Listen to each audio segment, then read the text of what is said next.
귀신 축출로 유명한 박혁이라는 유튜버가 있습니다. 신학을 하지 않았다는 약점을 의식해서인지 자신을 전도사나 목사가 아닌 전도자라 말하죠. 그의 시작은 나름 순수해 보였습니다. 어려운 일을 찾아가 함께 기도하며 공감하는 건전한 청년처럼 보였죠. 하지만 어느 순간부터 아슬아슬하게 경계선을 타더니 이제는 완전히 선을 넘어버렸네요. 가짜인 게 명확해지면 말해야지라며 기다렸는데 이제는 자신있게 말해도 될 때라 생각합니다. 다만 너무 많은 에너지를 쏟아붓기는 아까우니 다른 분들이 올리신 영상도 참고하시면 좋을 듯합니다.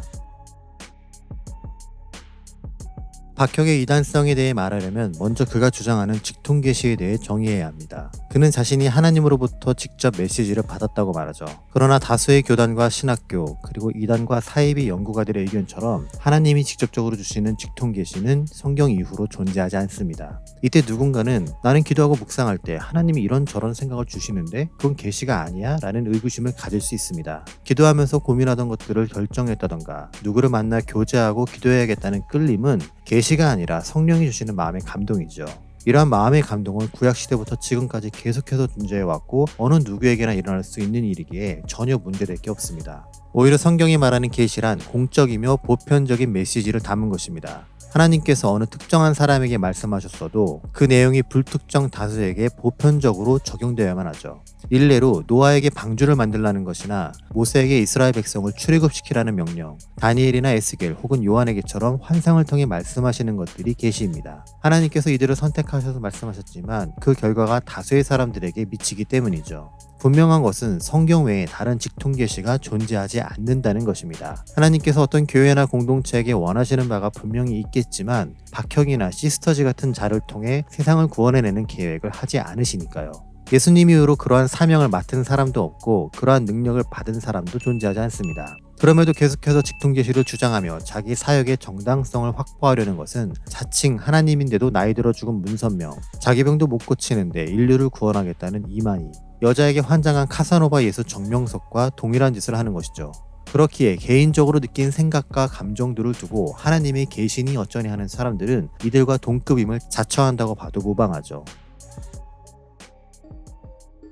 공교롭게도 박혁의 대학 전공이 연기여서 그런지 그의 축기 사역은 연극을 보는 것 같습니다. 성령은 언어와 시공간 모두를 초월하는 영적인 능력인데 어째서인지 박혁이 가진 성령은 어딘가 모르게 어설프고 빈약하니까요.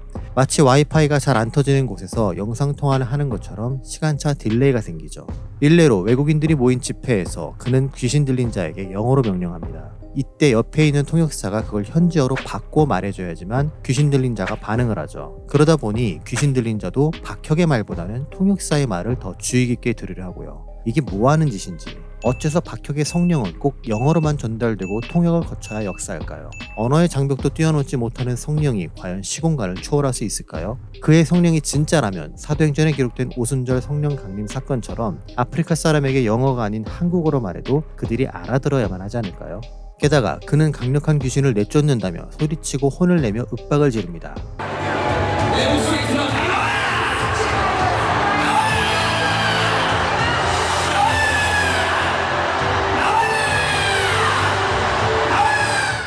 물론 예수님도 아이를 괴롭히던 귀신이나 회당에서 소리치던 귀신을 꾸짖으셨지만 오히려 인격적인 다가감으로 귀신 들린 자를 자유케 하실 때가 더 많았죠. 심지어 대화만으로도 거라사 땅에 군대 귀신을 쫓아내어 돼지떼에게 들어갔고요. 뿐만 아니라 베드로나 사도 바울 그리고 초대교회의 빌립 집사도 고함치며 귀신을 쫓아내지 않았습니다. 그런데 박혁과 함께하는 성령은 왜 그렇게 공격적이며 거칠게만 느껴질까요? 박혁과 함께하는 성령이 진짜라면 그가 아무 말 하지 않아도 귀신이 벌벌 떨며 혼비백산하는 게 더 그럴싸하지 않을까요? 마치 예수님을 먼저 알아본 귀신들처럼요. 박혁은 직통계시를 명분 삼아 사람들에게 안수를 하며 그들을 목사로 세웁니다. With this special oil that I use, I ordain him as the pastor Lo ordeno como pastor in the name of Jesus en Christ. el nombre de Jesús. 하지만 이것은 기존 교회의 질서를 깨트리는 행위이며 이것만으로도 이단이라고 말하기에 충분한 사유가 되죠. 게다가 자신이 정규 신학을 한 이력도 없기 때문에 그의 이러한 행동은 자격 없는 자가 있는 것처럼 기망하는 행위죠. 마치 의료기기 영업사원이 의사 대신 수술을 집도하는 것처럼요. 정통교단에서 목사 안수를 받으려면 최소 3에서 7년 정도의 공부가 필요합니다. 그 후 2, 3년의 현장 사역과 함께 논문, 과제, 면접 등의 과정을 거쳐야 하고요. 그래서 평균적으로 10년 정도의 학업과 수련 과정을 거쳐야만 목사가 되죠. 하지만 이러한 과정 없이 신학원이라는 비인가 사설 학원에서 6개월 만에 목사들을 찍어내고 그렇게 만들어진 속성 목사가 한국에 넘쳐나죠. 게다가 그들의 안수에 대해 증명을 요구하면 하나님에 대한 도전처럼 치부하며 묵살하고요. 그런 자들이 곳곳에서 내키는 대로 설교하다 보니 성경이 제멋대로 난도질 당하고 교회가 개독교라 불리게 되죠. 게다가 목사 안수는 지역 노회의 승인을 거쳐 총회의 최종 보고가 됩니다. 훗날 혹시 모를 이단성 문제와 기타 발생할 수 있는 사고에 대비해 징계나 파면 등의 조치를 위해서죠. 그래서 내가 언제 어느 교단에서 누구를 통해 목사 안수를 받았다는 건 그 사람에 대한 신원 보증의 역할도 하죠. 이걸 증명하지 못하면서 활개치는 자가 하나님 까불면 죽는다는 여신도 빤스 목사고요. 이런 이유들로 인해 한 사람이 목사가 되기 위해서는 충분한 교육과 훈련 그리고 검증 과정이 필수적이죠. 하지만 박혁은 그런 거 없이 즉석에서 사람들을 안수하며 목사로 세웁니다. 누굴 선택하고 세워야 하는지 하나님께서 직접 계시로 말씀하셨다면서요. 자신이 안수를 통해 직통 계시가 그들에게도 전달된다는 믿음 때문일까요? 동네 이장도 그렇게 안 뽑고 하다못해 가룟유다의 빈자리도 1년의 과정을 통해 채워졌는데 자기가 뭐라고 저러는 걸까요? 그의 행동은 하나님의 뜻과 계시로 치부하고 넘기기에는 리스크가 너무 큽니다. 그럼에도 그는 무엇을 위해 달고나 뽑기처럼 쉽게 목사 안수를 주는 걸까요? 과연 이것이 진정으로 하나님 나라의 확장과 복음 전파를 위한다 말할 수 있을까요? 직통계시를 주장하는 박혁은 놀라울 정도로 대담합니다. 자신이 말하는 모든 것이 다 하나님의 뜻이라 믿어서인지 곳곳에 모순이 있음에도 전혀 개의치 않는 모습을 보이죠. 사소하지도 않고 관점의 차이로 넘기기 어려울 만큼 위험한 발언들을 서슴없이 하면서요. 그는 하나님께서 자신에게 교회의 영적인 나비가 되라 하셨답니다. January, when I was praying, the Lord gave me a new message. Now begin to be the spiritual father for the church. Ahora empieza. 아버지라는 존재는 대표성을 가지는 상징적인 인물입니다. 사랑의 교회 하면 자연스레 옥하는 목사님이 생각나는 것처럼요. 그러나 아무리 옥하는 목사님이라 하더라도 사랑의 교회에만 한정될 뿐이지 그분이 세상의 모든 교회를 대표하지는 못하죠. 박혁이 어느 한 공동체의 영적 리더가 되는 것은 괜찮습니다. 그를 선호하는 사람들이 모인 공동체에서 그렇게 하겠다면 누가 뭐라 할까요? 하지만 모든 보편적 교회의 영적인 아비가 되는 것은 있을 수 없는 일이죠. 교회의 머리는 오직 예수 그리스도 한 분이시니까요. 그럼에도 자기가 예수님을 넘어 교회의 영적인 아비가 되려 하는 것은 자칭 예수인 이만이나 정명석처럼 사이비 교주가 되겠다는 것과 같죠. 게다가 그에게 계시를 준 하나님과 제가 믿는 하나님이 같다면 왜 저에게는 박혁을 따르라는 계시를 주지 않으셨을까요? 100번 양보해서 박혁을 옹호하는 자들의 주장처럼 제 영안이 가려져 그럴 수도 있습니다. 마치 예수님을 몰라봤던 바리새인과 서기관들처럼 제가 부족해서 그럴 수 있죠. 하지만 저보다 훨씬 더 성화되고 평생을 하나님과 동행하며 살아오신 분들은 왜 박혁의 위대함을 몰라볼까요? 또한 한국교회에 큰 역할을 하시는 수많은 목사님들은 왜 박혁에게 머리를 조아리지 않을까요? 최근 그는 의류 사업에도 손을 뻗쳤습니다. 옷을 디자인하고 판매하는 건 얼마든지 가능하지만 그걸 하는 목적과 방향은 명백히 잘못된 것이죠. 그는 사람들이 하늘의 가치와 DNA를 담은 옷을 입고 싶어 해서 자신이 그런 소재의 제품을 창조했다고 합니다. 그러면서 티셔츠에 성령님의 덮으심, 성도를 덮는 하나님의 임재, 오버핏 사이즈로 넉넉하게 감싸는 하나님의 품을 표현했다고 하죠. 약장수도 이렇게까지는 안 하는데 말이죠. 그는 하늘의 가치를 담은 원단이기에 퀄리티도 그 정도라고 합니다. 땀 흡수와 통풍이 잘 되는 기능성 티셔츠도 그거보단 싼데 말이죠.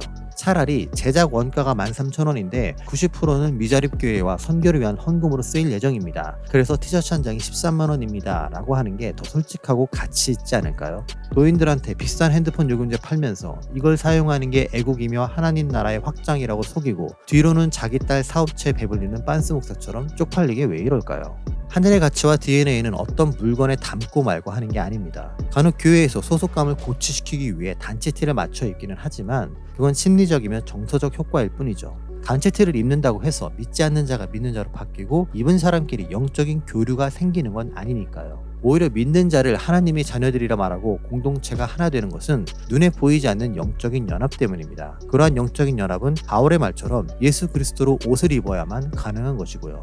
그럼에도 유형의 물건을 통해 영적인 의미를 찾으려 하는 것은 금송아지를 만들어 신으로 섬긴 출애굽 백성이나 성전을 우상화시킨 유대인들과 다를 게 없죠. 만약 금송아지와 성전 같은 물질에 하늘의 가치가 담길 수 있다면 모세와 예수님은 그 가치를 파괴한 자들이 되는 것이고요. 이제 우리가 질문해야 합니다. 박혁이 말하는 하늘의 가치와 DNA는 무엇인지, 예수님은 왜 그런 중요한 일을 하라고 명하지 않으셨으며 사도 바울을 포함한 수많은 성경 저자들도 왜 못했는지, 그런 일을 어떻게 당신은 가능하게 한 건지를 물어야 할 때죠. 박혁은 자신이 안수한 물을 가져가 병든 자에게 사용하면 낫는다고 합니다. 제가 이 물병에다가 지금 안수 기도를 해서 이 물병을 지금 가지고 가셔서 병든 자한테 갖다 대시면 병이 나을 거예요. 하나님께 저희가 기름 부으셨기 때문에 그게 가능하거든요. 이거 어디서 많이 듣던 레파토리죠. 만민중앙교회 이재록이 무한단물, 바르면 얼굴에 쌍꺼풀이 생기고 고장난 통돌이 세탁기가 드럼 세탁기로 변신하며 죽어가던 17,000마리의 병아리도 살아난다는 그 무한단물이요. 그걸 또 진짜로 믿는 사람들로 인해 한동안 기독교가 심한 조롱을 받았죠. 성경에는 약이 아닌 다른 수단으로 병이 고쳐진 기록들이 있긴 합니다. 나아만 장군은 요단강에서 몸을 7번 씻은 후에 한센병이 나왔고, 예수님은 진흙에 침을 섞어 맹인의 눈에 바르셨고, 바울의 손수건이나 앞치마를 덮음으로 병이 낫거나 귀신이 쫓겨나곤 했죠. 그러나 이러한 모든 기록은 성경 안에서만 존재하는 계시와 이적일 뿐입니다. 다시 말해 우리네 같은 보통 사람들은 약이 아닌 다른 것으로 직접적인 병 고침을 할 수 없다는 뜻이죠.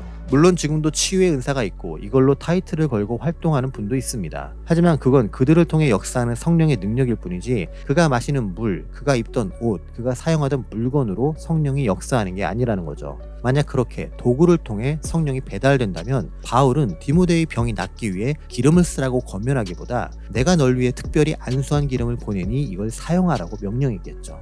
차라리 박혁이 아픈 사람을 위해 진심 어린 기도를 했다면 괜찮았을 겁니다. 하나님을 구하는 자들의 간구함으로 인해 시공간을 초월하는 그분의 능력이 전달될 수도 있겠죠. 하지만 자기가 안수한 물이 특별하니 이를 통해 병이 고쳐진다는 그의 주장은 믿음과 신앙의 영역이 아닌 사이비 교주 같은 궤변일 뿐이죠. 자신이 예수님도 아니고 바울도 그렇게 안 했으며 성경에 그런 기록조차 없는데 박혁은 왜 그러는 걸까요? 박혁 스스로가 이렇게까지 이상한 소리를 하는데도 여전히 그를 옹호하며 추종하는 사람들이 있습니다. 그들은 박혁을 비판하는 영상에 대해 성령을 회방하고 모욕한다며 온갖 저주를 퍼부어대죠. 비판하지 말라는 구절까지 인용하면서 또 다른 비판을 만들어내면서요. 어쩌면 제 영상을 보고 두더지 너 따위가 뭔데 우리 박형님을 함부로 평가하냐고 생각할 수 있습니다. 싫어요를 100만 번쯤 누르고 싶은데 한 번밖에 못 눌러서 화가 날 수도 있고요. 그래서 박혁을 마지막 선지자나 사도로 여기는 분들에게 묻고 싶습니다. 정말 그가 하나님이 쓰시는 일꾼이고 그를 통해 복음이 전해지고 있으며 하나님 나라가 확장된다고 믿으신다면 박혁에 대한 비판을 보고 다르게 반응해야 하지 않을까요? 예수님은 제자들을 파송하실 때 너희를 영접하지 않고 말을 듣지도 않으면 발에 먼지를 떨어버리라 하셨습니다. 믿지 않는 자들에게 모욕하며 저주하라고 하지 않으셨죠. 그래서 바울과 바나바는 복음을 거부하는 안디옥의 유대인들을 향해 발에 티끌을 떨어버리고 이고니온으로 떠난 것이죠.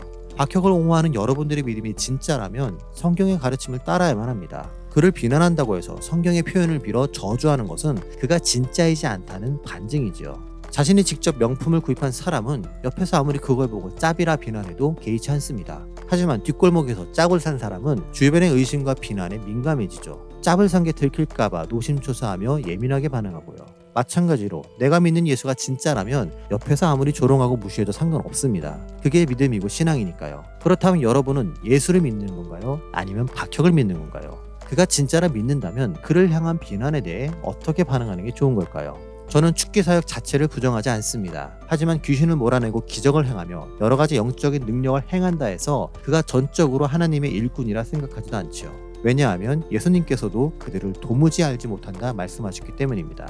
하나님을 부른다고 하나님의 자녀가 아닙니다. 예수님을 부른다고 구원받는 게 아니고요. 하나님의 뜻대로 행하는 자만이 구원을 받는다는 말씀처럼 삶이 예수님을 닮고 시선이 하나님을 향해야만 진짜입니다. 바알세불 논쟁을 다룬 이전 영상에서 말씀드린 것처럼 사람의 힘과 지혜 혹은 다른 눈속임수에 넘어가지 마시고 그들의 삶을 통해 진짜와 가짜를 분별하십시오. 그리고 그 근거는 성경에서만 찾으셔야 합니다. 그것만이 여러분을 보호할 수 있는 유일한 수단입니다. 그럼에도 불구하고 계속 박혁을 따르고 싶고 그런 마음을 절대로 바꾸고 싶지 않다면 디도서의 말씀으로 가름하겠습니다.